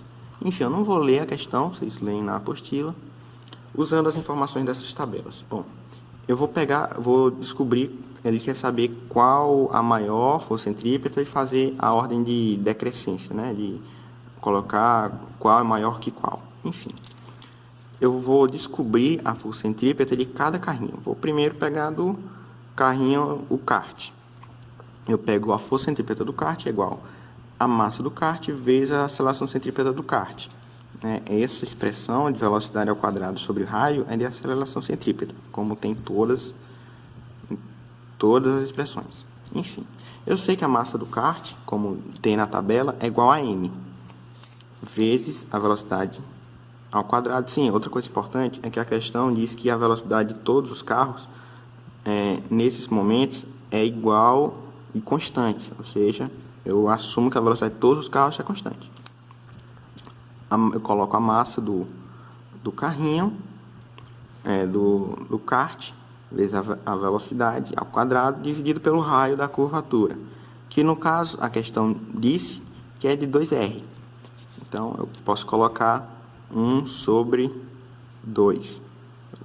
Eu trago para frente. Fazer a mesma coisa agora com o carro de Fórmula 1. A força centrípeta do carro de Fórmula 1 é igual à massa do carro de Fórmula 1 vezes a sua aceleração centrípeta. A massa do carro de Fórmula 1, a tabela informa 3m, vezes a sua velocidade ao quadrado, dividido pelo raio. O raio, a questão informa que é só de R. Então, eu só coloco 3 na frente, assim. E agora, a força centrípeta do Stock Car é igual à massa do Stock Car, vezes a sua velocidade ao quadrado, dividido pelo raio da sua trajetória. A massa que ele deu é uma massa de 6m, o carro mais pesado, vezes velocidade ao quadrado, dividido pelo raio, que no caso é 3r. Então, 6 dividido por 3 dá 2. Coloco 2 aqui na frente. Agora, repare que esses termos, m vezes v ao quadrado sobre r, é um termo que se repete. Então, vou chamar esse termozão aqui de x. Então, posso substituir. Eu coloco, então, já que esse valor é igual para todos, eu posso colocar x para todos. É igual a 1 sobre 2x. Só que, então, é igual a 3x. E aqui igual a 2x. Fazendo agora a ordem, eu sei que 3x é maior que 2x. 2x, por sua vez, é maior que meio x, né? 1 sobre 2x, enfim. 3x é esse aqui, é o do carro de Fórmula 1. Então, F1 maior que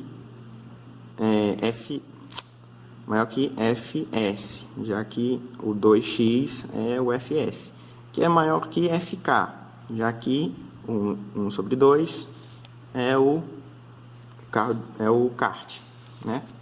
Enfim, carro de Fórmula 1 maior que o carro de Stock Car, maior que o kart. Só que a questão não tem com esse símbolozinho de maior que, tem com o símbolo de menor que. Só que se S é maior que K, então K é menor que S, logicamente. Se S é maior que K, K é menor que S. Se 1 é maior que S, então S é menor que 1. Ou seja, essas duas expressões se equivalem. Esse maior que esse equivale a esse menor que. FK menor que FS, que é menor que F1, ou FF. No caso, a alternativa letra E. Do Enem, a questão é teórica, mas eu vou resolver analiticamente, eu vou resolver de forma matemática, que eu acredito que facilita no entendimento. Mas se alguém não entender a resolução, claro, pode me procurar. Enfim, é uma questão que ele quer saber ele dá uma certa serra, ele tem um conjunto de acoplamento de polia. Enfim, ele quer saber qual conjunto, aí ele dá uma montagem P e outra montagem Q, ele dá duas montagens. Ele quer saber qual das duas é a recomendada, sendo que ele quer que a velocidade, por questão de segurança, tem que ser a menor. A velocidade linear, então, tem que ser a menor possível. Bom, vamos primeiro aqui na montagem P. Vendo a imagem que está na apostila, eu sei que a velocidade do motor é igual à velocidade da segunda polia. Estão acoplados naquela forma que a velocidade linear de cada ponto é igual. E a polia 2 está acoplada à polia 3 desse modo, né? Uniaxialmente. Ou seja, a sua velocidade angular da 2 e da 3 são igual. Ou seja, o raio, né, fazendo aquele negócio aqui, velocidade igual a 2π vezes R vezes F, enfim. Depois corta o π. Aqui eu já fui direto. Então, o raio do motor vezes a frequência do motor é igual ao raio do segundo, a raio da polia 2 vezes a frequência da polia 2. E aqui, fazendo direto também, a frequência de 2 é igual à frequência de 3. E, por sua vez, a frequência da serra na montagem P, ela é igual à velocidade da polia 3, né? Porque, enfim. Então, a velocidade da serra é igual a R3, F3. Aqui eu chamei isso aqui de 1, aqui eu chamei de 2 e aqui eu chamei de 3 em algarismos romanos. Enfim, aqui 1, eu vou isolar o F de 2, a frequência de 2. Então, o raio do motor, frequência do motor, dividido pelo raio de 2, é igual à frequência de 2, né? Eu só isolei, passei isso aqui para baixo. Eu sei aqui da segunda equação que F2 é igual a F3, ou seja, F3 é igual ao raio do motor vezes a frequência do motor sobre o R2, né? Já que são iguais. E agora a terceira equação da montagem P, a velocidade da serra vai ser igual a R3 vezes F3, que ela então vai ser igual a R3 vezes a frequência na terceira polia, que é justamente isso. Então, substituo isso aqui nisso, já que são iguais. Então, eu posso passar esse raio de 2 aqui para frente.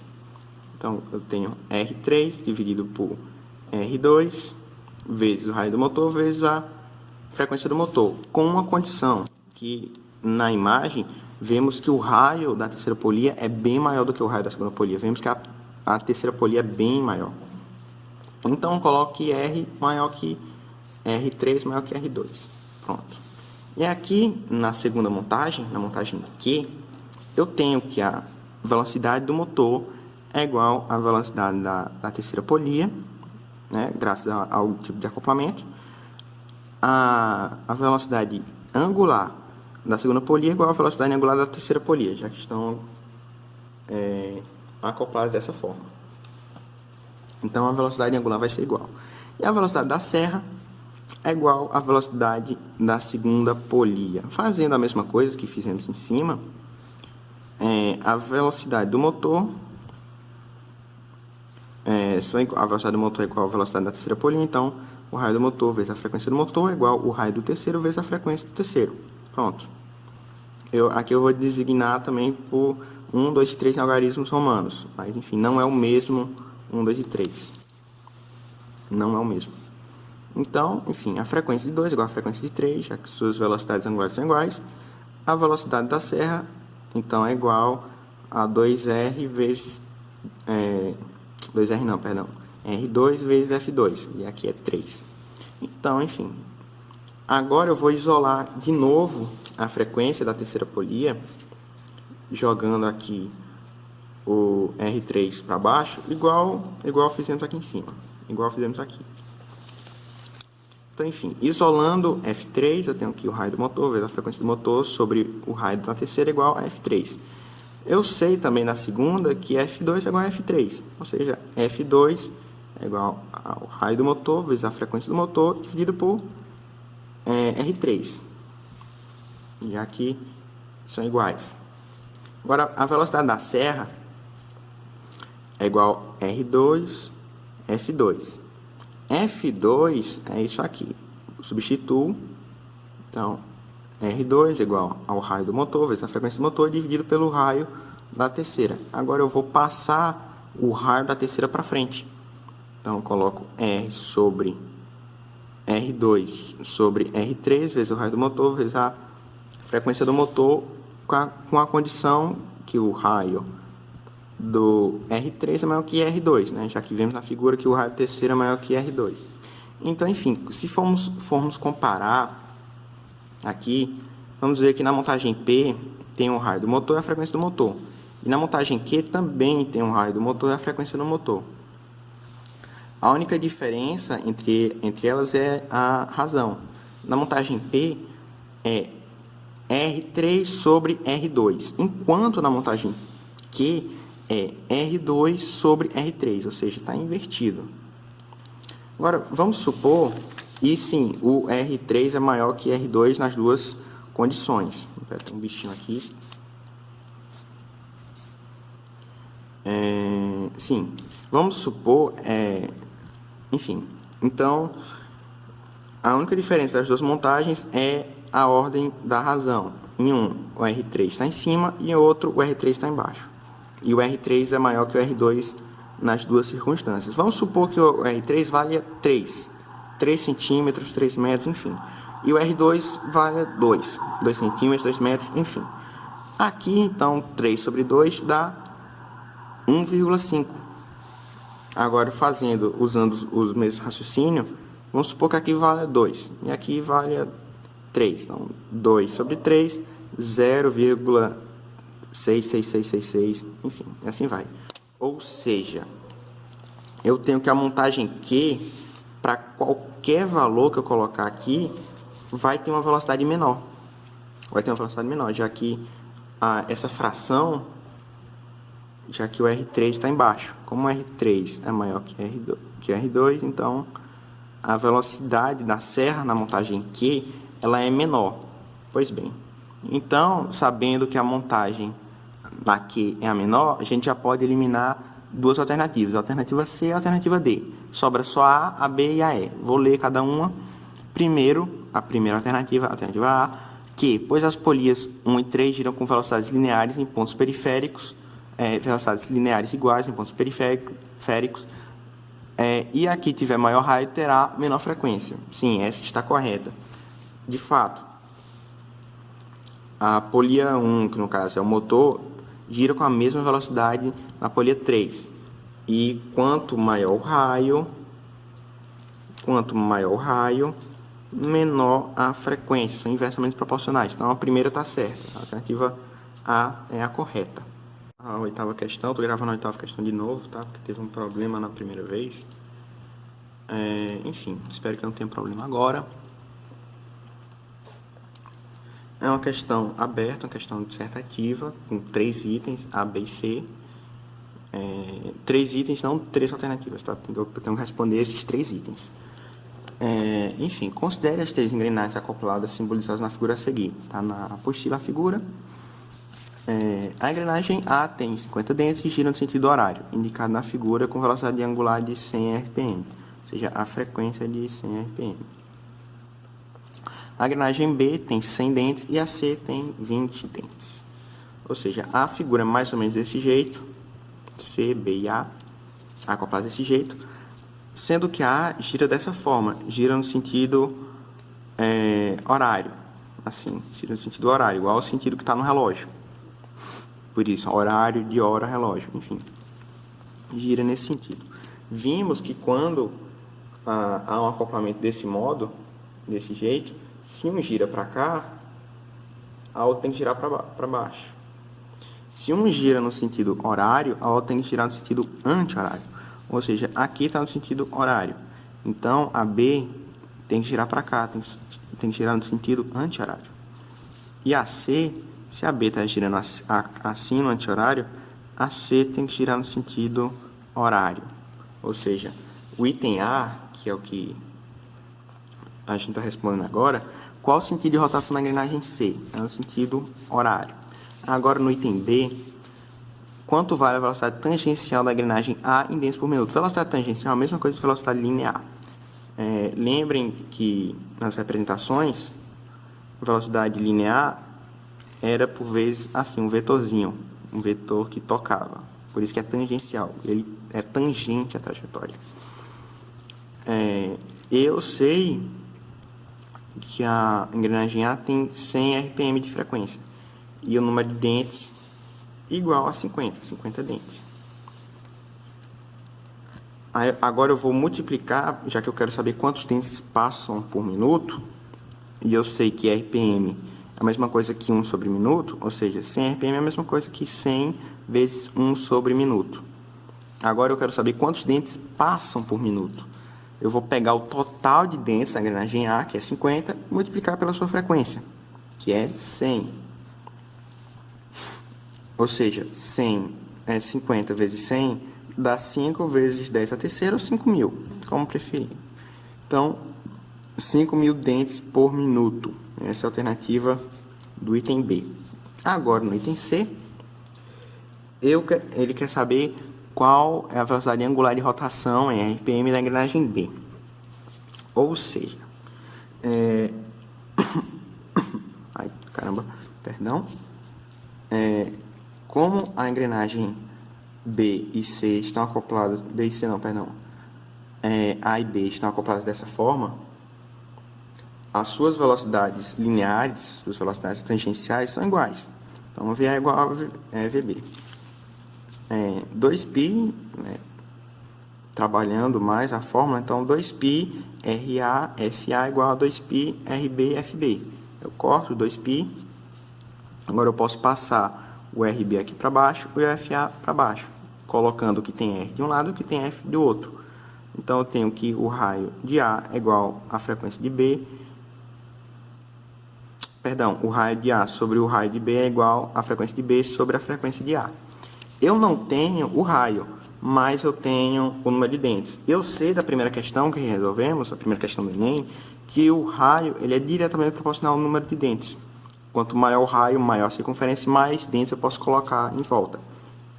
Ou seja, RA está para NA, assim como RB está para NB. Então, eu substituo isso aqui. Então, agora eu posso trabalhar, já que eu tenho o número de dentes de todas as engrenagens.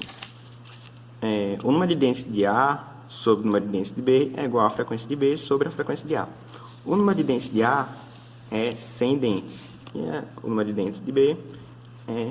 Não, perdão. O número de dentes de A é de 50. E o número de dentes de B é 100. Então, eu coloco 50 sobre 100 é igual a FB sobre 100. Já a frequência de A é 100 RPM. Então, posso simplificar aqui. 50 por 100 dá 1 sobre 2. 1 sobre 2 igual a FB sobre 100. Eu passo 100 aqui para o outro lado. Então, FB igual a 100 dividido por 2, que dá 50 RPM, a resposta do item C. A nona questão, ela é uma questão da FUVEST. Ela traz uma criança em um velocípede, né? O velocípede é como se fosse uma bicicleta infantil, com 3 rodas, enfim. Pelo menos a velocípede que eu tive. Não sei se tem outros tipos de velocípede. Enfim. Ela diz que a criança no velocípede se desloca em uma trajetória retilínea com velocidade constante. Só que eu não quero saber sobre a velocidade da criança, a velocidade do velocípede. Eu quero saber a velocidade das rodas do velocípede. A questão diz que a roda dianteira descreve uma volta completa em 1 segundo. Ou seja, sabendo que a frequência, esse D é de dianteira. A frequência da dianteira pode ser calculada como o número de voltas que ela dá para o intervalo de tempo. Como ela dá uma volta em 1 segundo, 1 por 1 dá 1 Hz. Pronto, então eu sei que a frequência da roda dianteira é 1 Hz. Depois a questão também diz que o raio da roda dianteira vale 24 centímetros. Ou 0,24. Nesse caso eu não vou converter para metro, tá? Porque como nos dois lados aqui vai aparecer R e R, meio que os centímetros vão se cortar, então não faz diferença eu converter. Eu posso converter se eu quiser, mas não vai fazer diferença. O resultado no final é o mesmo. Enfim. E o raio da roda traseira é de 16 centímetros. Podemos afirmar que as rodas traseiras do velocípede completam uma volta em aproximadamente... Aí tem as opções. Bom, eles estão acoplados dessa forma. Tem a roda traseira, a roda dianteira. Tem uma corrente, uma correia juntando. Toda vez que tiver esse acoplamento, as velocidades lineares de todos os pontos serão iguais. Ou seja, a velocidade linear da roda dianteira é igual à velocidade linear da roda traseira. Trazendo para cá, 2π igual a RDFD igual a 2π RTFT. Cortando 2π, então eu tenho que o raio da dianteira vezes a frequência da dianteira é igual ao raio da traseira vezes a frequência da traseira. O raio da dianteira é 24. Substituo aqui, a frequência é 1. É igual ao raio da traseira, que é 16. 16 vezes a frequência da traseira. Eu sei que 24 é a mesma coisa que 4 vezes 6. 4 vezes 6 dá 24. E que 16 é a mesma coisa que 4 vezes 4. Aliás, é 4 ao quadrado, né? Eu posso cortar aqui os 4. Então, eu tenho que 6 igual a 4 FT. Indo aqui para cima, passando o 4 para baixo. Então, 6 sobre 4 é igual a Ft. Posso simplificar, tenho 3 sobre 2 Hz, a frequência da traseira. Mas ele não quer a frequência. Ele quer... podemos afirmar que as rodas traseiras velocípedas completam uma volta em aproximadamente, ou seja, ele quer o período. O período é o inverso da frequência. O período é o tempo em que ele dá um determinado número de voltas. Enfim, ele vai dar uma volta por uma determinada frequência, que é a frequência traseira. Então, 1 sobre 3 sobre 2, que é a frequência. Então, dividindo frações, eu vou inverter essa de baixo. Ou seja, o período é 2/3 de segundo. Alternativa B. Ela é um tipo de aplicação do movimento circular que, numa estação espacial, tem um cilindro que ele vai girar. Não sei se alguém já viu vídeo de treinamento espacial, que os astronautas treinando, eles vão para a centrífuga. E a centrífuga, ela gira de tal forma que ela simula a aceleração da gravidade de um determinado planeta, de um determinado ambiente, enfim.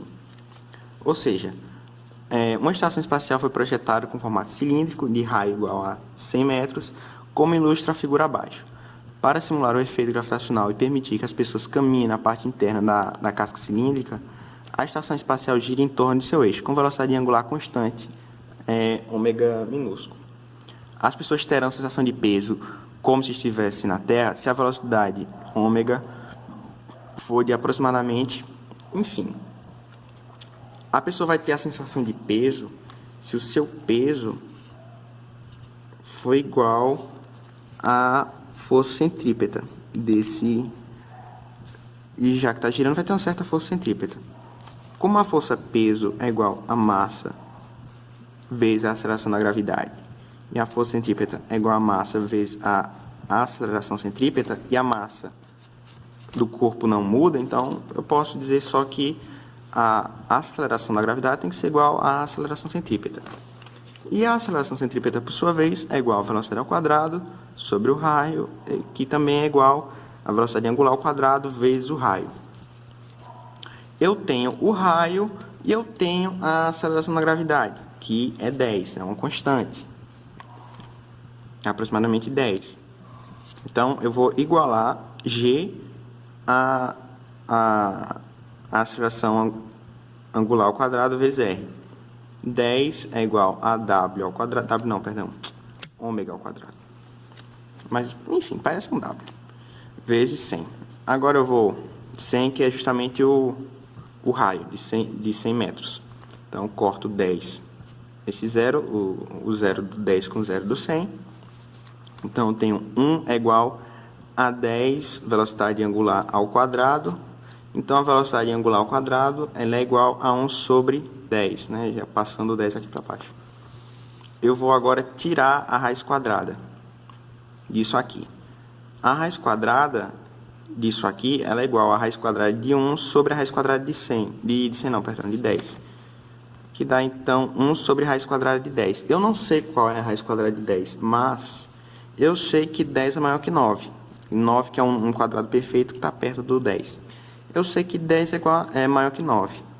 Então, a raiz quadrada de 10 tem que ser maior que a raiz quadrada de 9, que é igual a 3. Ou seja, a raiz quadrada de 10 ela é igual a 3. Então, aqui nesse caso, eu posso dizer que 1 sobre a raiz quadrada de 10 é aproximadamente igual a 1 sobre 3, que é aproximadamente 0,33333, que é uma dízima, né? Enfim, pode colocar só 0,3 radianos por segundo. Alternativa B. A primeira e a última questão é uma questão um pouco diferente das outras, porque ela traz o movimento circular uniformemente variado. É uma questão da Unesp. Enfim, todas as outras foi de movimento circular uniforme, essa questão de movimento circular uniformemente variado, cai menos, mas ainda assim cai. Não acho que vai cair no Enem, mas enfim, é bom se preparar. Sabemos que a fórmula da velocidade angular do movimento circular uniformemente variado é essa aqui. A velocidade angular é igual à velocidade angular inicial mais a aceleração angular vezes o tempo. Aí a questão diz, um motorzinho de dentista gira com frequência de 2000 Hz até a broca de raio 2 mm encostado dentro do paciente, quando, após 1,5 segundos, passa a ter frequência de 500 Hz. Determine o modo da aceleração uma escala média nesse intervalo de tempo. Ou seja, ele estava girando com a frequência de 2000 Hz, depois passou a girar com outra frequência. Ou seja, a sua velocidade angular sofreu uma variação. Eu posso passar esse velocidade angular inicial para cá. Então, eu tenho velocidade angular menos velocidade angular inicial. Toda vez que eu tiver um final menos inicial, eu tenho o delta. Eu jogo o t aqui, isolando o alfa, que é a aceleração angular, ou seja, a variação da aceleração angular sobre a variação do tempo, que é justamente a variação da velocidade angular. A velocidade angular inicial é 2πf, 2π a frequência, que é igual a 2π vezes 500 radianos por segundo. E a velocidade angular inicial é 2π a frequência inicial, que é igual a 2π vezes 2000 radianos por segundo. Ou seja, agora eu vou subtrair isso com isso. Subtrair o final menos o inicial. Subtraindo e dividindo pelo tempo, que é de 1,5 segundos, eu tenho 2π vezes menos, já que eu tenho 500 menos 2000, então menos 1500, sobre 1,5. 1500 é a mesma coisa que 1,5 vezes 10 a terceira. Então, posso cortar aqui o 1,5 de cima e embaixo. Então, eu tenho que a aceleração angular ela é igual a menos 2π vezes 10 a terceira radiano por segundo ao quadrado. Para achar a velocidade escalar, a velocidade linear, eu posso pegar a velocidade angular e multiplicar pelo raio. O raio eu sei que é de 2 milímetros. Que é de 2 milímetros. E eu sei também que 1 milímetro é igual a 10 a menos 3 metros. Então, 2 milímetros é igual a 2 vezes 10 a menos 3 metros. Então, multiplicando isso com isso aqui, com a aceleração, eu tenho que a aceleração escalar vai ser menos 2π vezes 10 a terceira, vezes 2 vezes 10 a terceira. Eu corto 10 a menos 3 com 10 a terceira. Então, fica só 2 menos 0,2π vezes 2, dá menos 4π radiano por segundo ao quadrado. Só que ele quer o módulo, ou seja, esse valor tem que ser positivo. E esse valor positivo é só 4π radiano por segundo ao quadrado. Enfim, essas foram as questões da aula de movimento circular. Espero que todos tenham entendido. Caso alguém não tenha entendido a teoria ou alguma questão, a resolução de alguma questão, enfim, falei muito rápido, troquei alguma coisa, sintam-se livres para me procurar e sanar todas as dúvidas e um bom estudo.